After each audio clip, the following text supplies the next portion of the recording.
तुर्किया में ज़लज़ले से कबल आसमान पर बेचैन परिंदों के फड़फड़ाने की वीडियो ने हर इंसान को हिलाकर रख दिया था।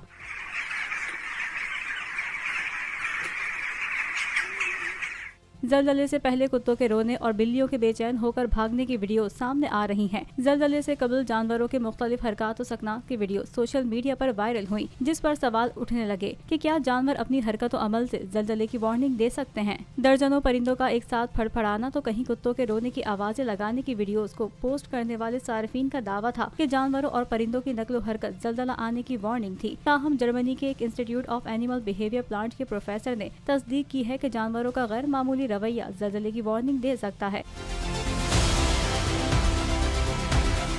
उन्होंने बताया कि 10 बरसों के दौरान दुनिया के मुख्तलिफ कुदरती आफत ज़दा इलाकों में जानवरों के रवैये का जायजा लिया गया। इससे मालूम हुआ कि जानवर 4 या इससे ज़ायद शिद्दत का ज़लज़ला महसूस कर सकते हैं। ताहम तुर्किया में ऐसा क्यों हुआ, इस हवाले से कुछ भी कहना कबल वक्त है। बोल उड़ाएगा सबका होश, भूल जाएंगे सब अपना जोश। देखिए पाकिस्तान की सबसे बड़ी PSL ट्रांसमिशन सकलैन मुश्ताक, रमीज राजा, सुहेब अलवी, जमील फारूकी और फहीम खान के साथ खेल का जुनून रोजाना रात 11 बजे सिर्फ बोल न्यूज पर। सब्सक्राइब करें और बेल दबाएं ताकि कोई खबर रह न जाए।